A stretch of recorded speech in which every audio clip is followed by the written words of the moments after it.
I'm Patrick Lancaster, and right now we are in the village of Bisimina. And this village is a location that the DPR and Russian forces have set up to house our camp, the refugees from Mariupol. And as you can see right now, they're having their morning meal. And this camp, it seems, is basically controlled by MTS forces, which is the Donetsk People's Republic security services, emergency services. And we can see how many people are lined up here. And over here we can see the start of the tents where the refugees are being housed. Now, this city, Mariupol, which we're not far from, where these villagers, these refugees are coming from, had a population of 500,000. And just days ago, it was estimated that there were still 300,000 people in this basically city of ruins. Mariupol has just been almost completely destroyed with the fighting to take control, just intense bombardments that has intensified over the last week. Now, people are coming out just in droves, but there's many people still stuck in. But we're here to show you what the situation here is at this camp, see where the people are going, what they're planning to do, and how the process is. We see many people queued up to come into this tent village. And we've seen buses, and we're just going to try to find out exactly what the situation is. But it seems this, as I said, was set up by the DPR emergency services and in conjunction with the militaries. But we're going to bring you all the information. So please like this video, share it across all social media, and remember, we're a totally independent, crowdfunded journalists. So support our work with the link on the screen or in the description.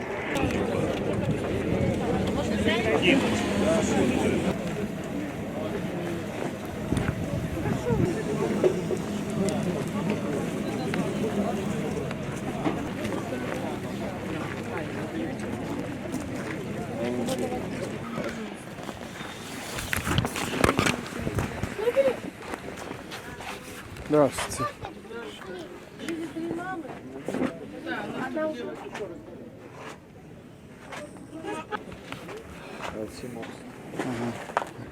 Вы откуда?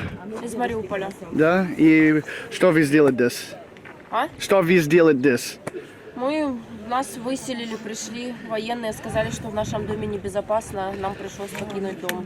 Сюда привезли. Ага, какой военный? Слава Богу, нас предупредили. Русские военные, с белыми опознавательными знаками. Предупредили, сказали, что сегодня там будет большой бой. В нашем доме небезопасно, мы были в подвале с детками. Сказали нам собрать все необходимое и покинуть здание, если мы дорожим своими жизнями.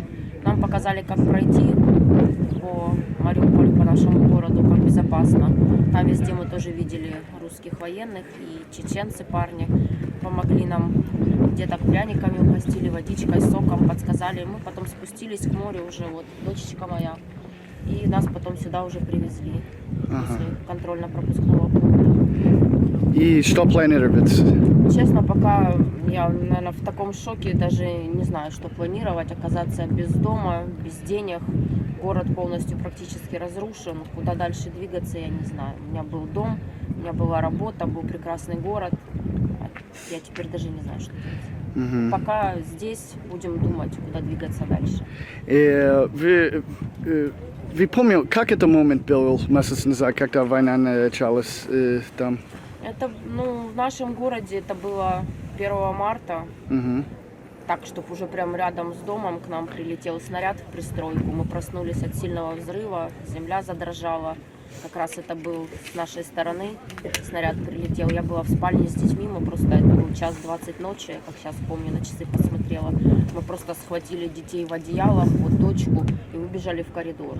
И уже до утра мы просто ночевали на полу в коридоре, а утром проснулись, когда посмотрели, что происходит, куда прилетело. И потом начались проблемы с газом, со светом, с интернетом. Все перекрыли, мы остались полностью без информации, без коммуникаций каких-то. А потихоньку уже потом подъездом скооперировались. Первое время, первые несколько дней мы спали на полу в квартире в своей. У нас, получается, как я прочитала, должно быть 2 стены с одной стороны, 2 с другой, но для защиты, если вдруг будет взрыв. У нас так как раз в квартире и получилось. Мы спали вот всемиром на полу на одеялах с 3 детьми и взрослые 4. А потом, когда уже совсем близко начали бои, и сильно много снарядов летало, техника ездила, мы уже потом переселились в подвал.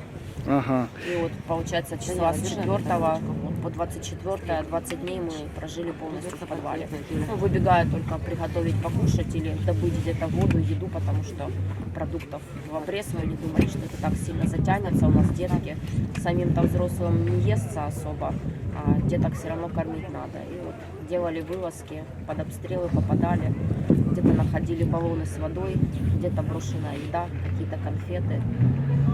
Так, сообща, скооперировавшись с тем подъездом, с соседями, кто-то что-то там пожарит, тот приготовит, у того одни продукты, другие, делились все вместе. Мужчины костры нам распаливали, мы готовили. Когда было безопасно, выходили на улицу, стояли. Иногда бывало так, что там картошку нарежешь, закинешь и прячешься, потому что стреляет или где-то снаряд разрывается, или там самолет летит, боишься уже от каждого шороха. Пересидел тихо, выбегаешь, помешал, кастрюльку снял. Почему не эвакуация раньше? Надеялись пересидеть, надеялись, что это быстро все пройдет и особо некуда, и страшно, потому что мы же без информации. Мужчины, кто там посмелее ходили по городу, рассказывали, но у всех информация противоречивая. Один проедет, расскажет одно, другой проедет, расскажет другое. Мы не знали, где безопасно. Была бы я одна сама за себя отвечала, я, может быть, бы и пошла.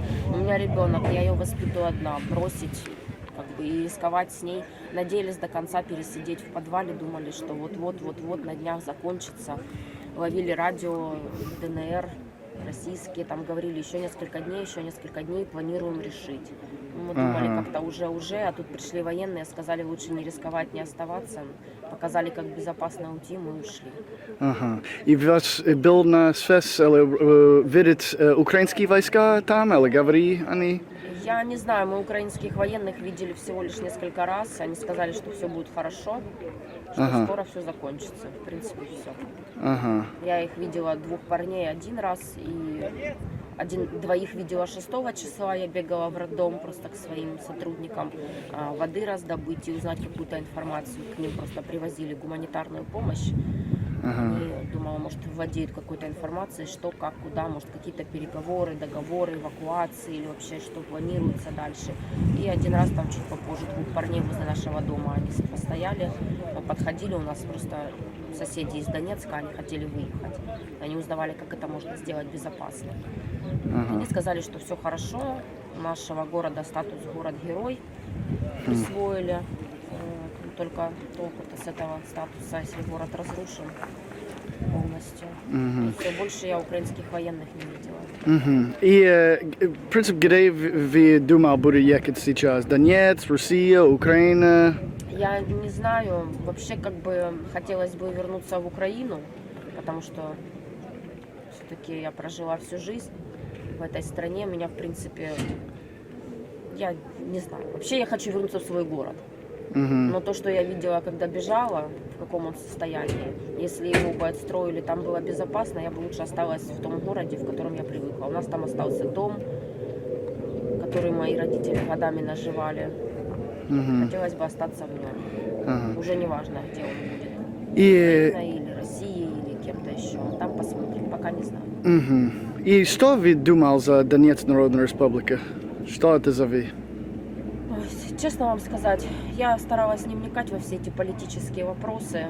Но мы, как говорится, люди низшие, это все на уровне политиков, им виднее. Я неплохо относилась, мне, в принципе, лишь бы людям было хорошо. Если людям там хорошо жилось, их не обижали.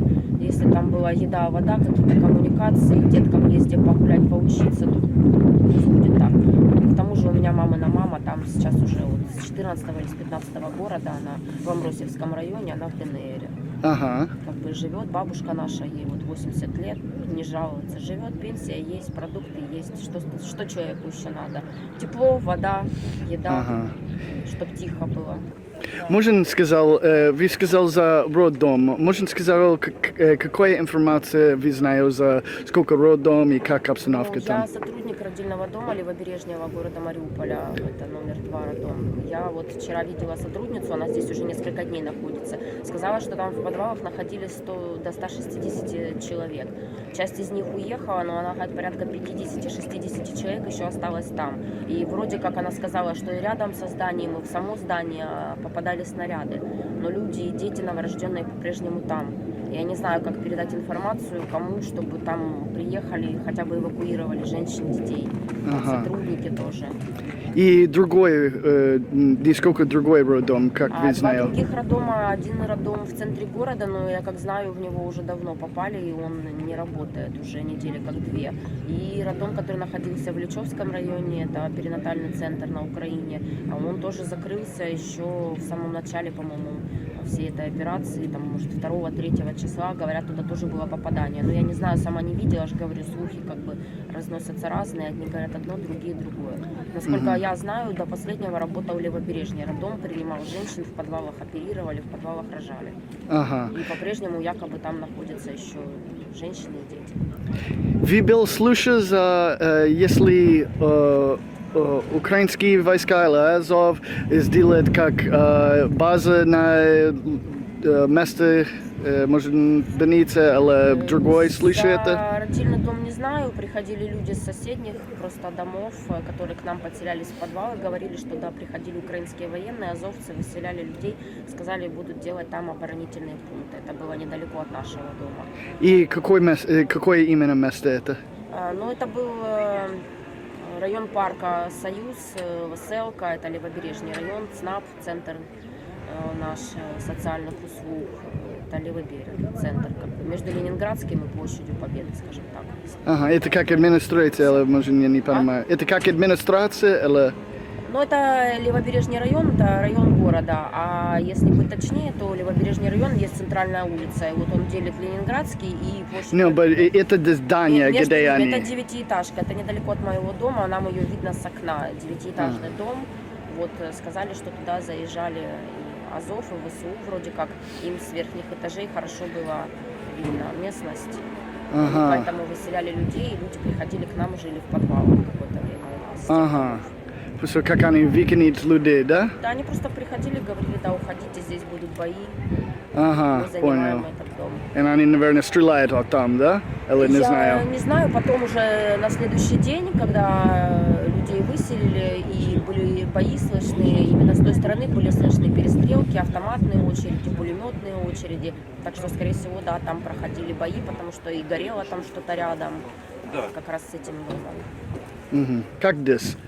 Здесь все хорошо, нас вчера хорошо приняли, вплоть вот до, как с Мариуполя мы выходили, ребята нам помогли, я же говорю, и деткам сразу и еды дали, и консервы, и прянички, и сока, бутылку, угостили водичкой, потому что мы бежали с собой, не успели даже воды взять попить, а пока добежали уже, конечно, и жажда была, и усталость, вот, и сюда приехали, нас сразу же практически расселили, здесь тепло, печка, сразу накормили, как раз был горячий ужин, чай, показали, у нас маленький ребенок 2 годика, где можно памперса взять, потому что у нас в апреле салфетки влажные, рассказали, где магазины, что как бы, ну, все хорошо. Ага.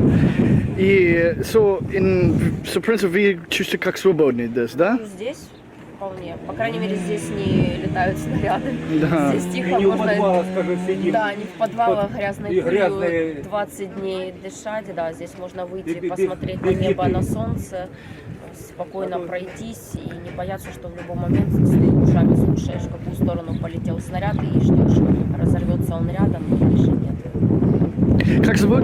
Юлия Ваша фамилия? Монахова. Ага, все, спасибо большое. And now we can see just a huge amount of tents here that these refugees are living in for now, while their documents, just things are getting processed so they can move on to their next location or move back to Ukraine. As we heard from the one woman, she might want to go back to Ukraine. They say they're free to do what they want here. And now we're told there's a kindergarten that's being used to house children and mothers. So we're going to go check that out as well.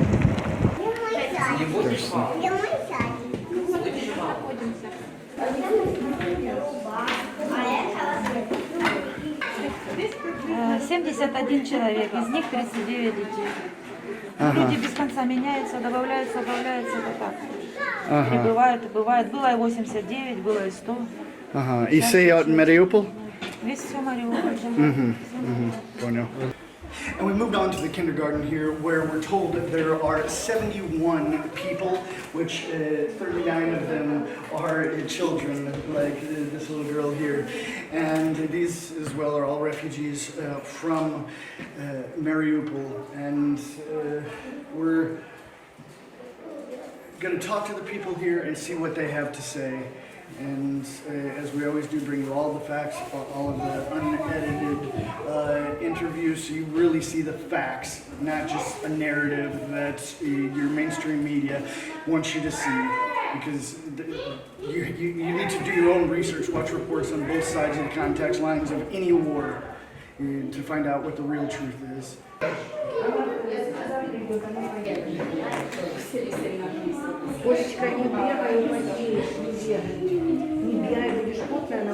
Можно сказать, где мы находимся сейчас? Ага. И что здесь? Почему здесь? Мы здесь потому что эвакуировались с Мариуполя, наши дома разрушены, город разрушен. Мы спасались свои семьи и себя. Ага. И как это тут? Тепло, нас кормят, намного лучше, чем сидеть в подвале.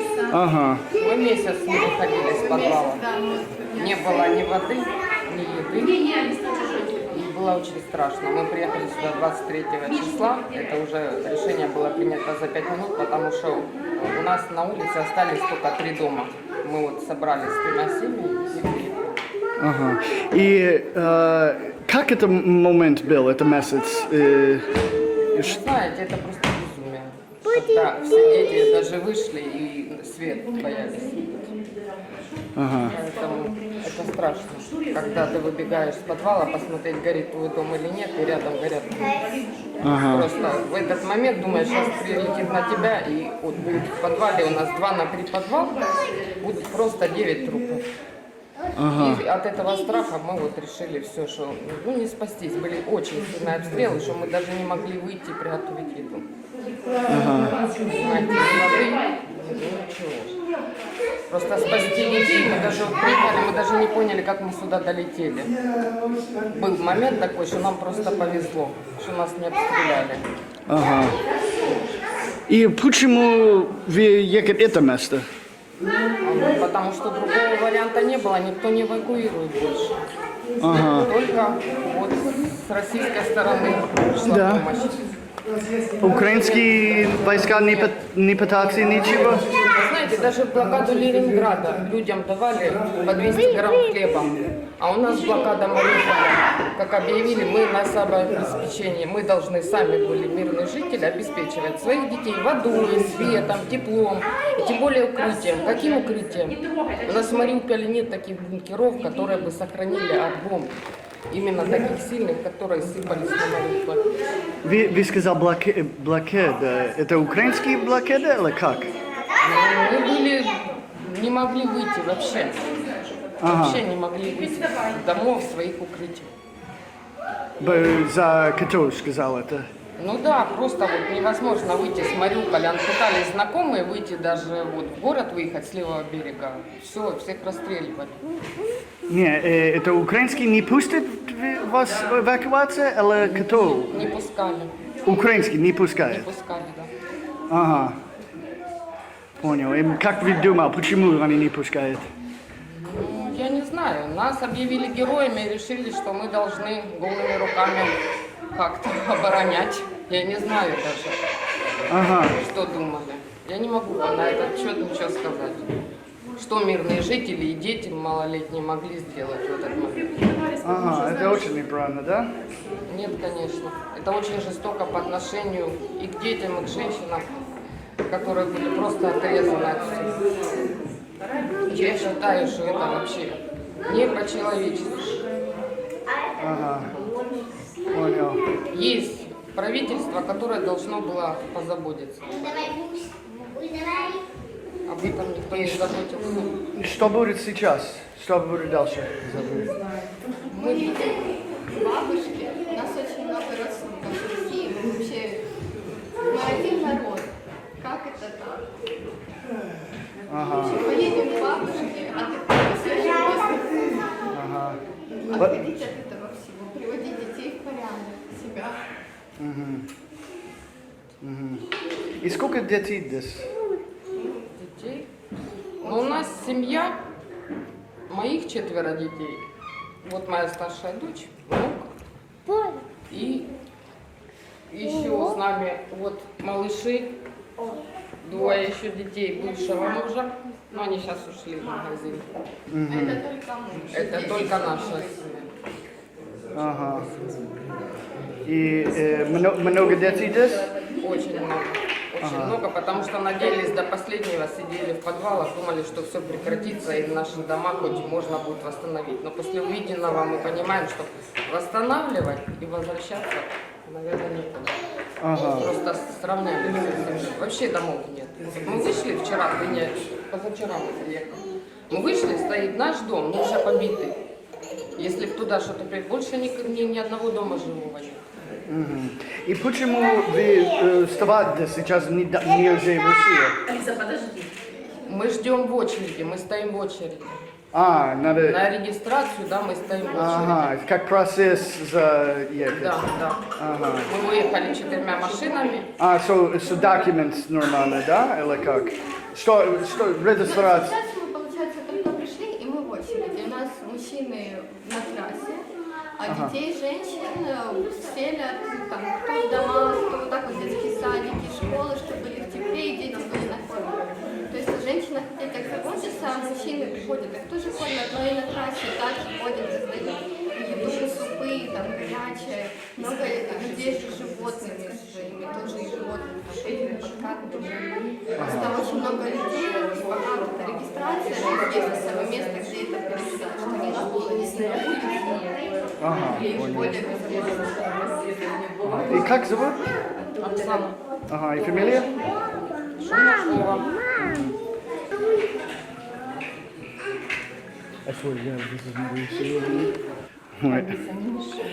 Можете сказать, как это был Мариуполь? Как это было? Начали очень сильно, обстреливать город. Сначала было не так страшно в первые дни, казалось, там это все быстро закончится, но потом, когда уже повредились бомбами стекла в квартирах, то пришлось спускаться в бомбоубежище, в подвалы. Мы провели месяц в бомбоубежище. 160 человек в очень маленьком помещении, без света, без воды, без еды. Мы пили снег, дождевую воду, находили ржавую техническую воду и пили ее, и поили этим наших детей. В это все время нас обстреливали азовцы. Азов. Да. Они все стояли в наших дворах, стреляли со своих пушек, привлекали на себя внимание. Они прекрасно знали, они прикрывались нашими жителями, нами прикрывали себя. Они понимали, что российские войска не будут стрелять по мирным жителям, поэтому они все сидели в домах, выгоняли людей из квартир, заходили в эти квартиры и оттуда стреляли или что они там делали. Они просто прикрывались нами, и все. При этом всем они каждый день разрушали по кварталам дома. Жгли, стреляли, убивали. Стреляли по людям. Выходишь там на костер, электричества, ничего нет, никаких коммуникаций, связи с родственниками нет. Приготовить что-то, хотя бы вскипятить эту ржавую воду, чтобы не отравиться и не умереть. Когда ты выходишь развести костер, тебе по ногам стреляют с автомата. Неизвестно кто. Ты забегаешь, ты... Чтобы погреть воду, ты 50 раз выходишь на улицу, бабах, забегаешь. Умирали люди в бомбоубежищах. Тут ты варишь кушать, тут закапывают людей, трупов. Бабушка у нас умерла, ее 2 дня не могли закопать. Она у нас 2 дня лежала, потому что бомбили двор, и люди не могли вылезти из бомбоубежища, чтобы закопать эту бабушку. И она там просто лежала. Это труп среди всех людей. И что это за люди, не знаю, Азов? Что они? Ну, я не знаю, они какие-то просто отмороженные, они зомбированные люди, я не знаю. У них цель была разрушить город, все. Это как украинские войска, да? Типа, да. Ага. И почему вы не эвакуация до? Потому что мы боялись ехать, мы же не знаем никакой информации. Если бы нам хотя бы какую-то информацию давали, какие-то листовки с самолета скинули, что есть эвакуация, люди ничего не знают, можно эвакуироваться, нельзя, куда ехать. Ходили слухи о том, что машины едут, семьи расстреливают, мужчин убивают, машины забирают. То есть это очень большой риск. Все боялись за свои жизни, все боялись просто вылезти из подвала, чтобы их не убили. Но когда уже ситуация стала настолько критической, пришлось уже, как говорится, рисковать. Да, нет, убьют по дороге, убьют, не убьют. И таким образом у нас получилось последнее выехать. Ага. На Западной Украине, Европе, США много людей сказал, Азов, они пытаются сделать людей хорошие. Ничего они не пытаются. Я не знаю, кто там что пытаются. Азов убивают людей, разрушает город. Все. Просто наших детей. У меня остались родители. Я не знаю, что с ним. У меня парализованный отец. Его невозможно эвакуировать. Человек полностью уже 6 лет лежит прикован к кровати. Я не могу его поднять и нести сюда на границу и вывозить. Просто так заживо. Он либо с голода умер, либо сгорел в подожженном, взорванном доме. Я понятия не имею, что с ним. Нет ни связи, ничего. Я ничего не знаю о многих людях. Сын мой потерялся. Мой сын попал в другую сторону, выехал. И вот недавно только у меня пришли новости, что он спасся. Он уже пересек границу, он там едет уже в Европу. Слава Богу, он спасся. Вот. Хотя бы я через месяц узнала, что с моим вторым ребенком все хорошо. А месяц я этого не знала, где он, жив ли он. Извините. И сколько детей вы здесь? У меня здесь один ребенок, а второй выехал. Я узнала, что он выехал. А второй здесь со мной. Что вы думали, что западные страны, Украина, Европа и США должны знать за эту войну сейчас? Что они должны знать? Я не знаю, никакой информации не знаю, никаких новостей мы не смотрим, связи нет, поэтому я не могу сказать, какие там у них. Ничего не знаю. И что планируете сейчас, где едем? Сейчас пока в полном не виде. Сейчас мы стоим в этой очереди на регистрацию, чтобы куда-то проехать, потому что назад вернуться некуда. И куда дальше, я не знаю. Если получится, хочется выехать в Европу, сделав оформить документы, я не знаю как, чтобы возможность была выехать куда-то к родственникам. И это место тут, как это? Это детский сад. Здесь Нет, это хороший, плохой, как вы чувствуете? Нет, конечно, хорошо. Либо на улице с ребенком, либо женщину с ребенком поместили сюда, дали кровать и покормили. Это очень хорошо. Это огромное спасибо, что вы так. Как зовут? Как зовут? Лена.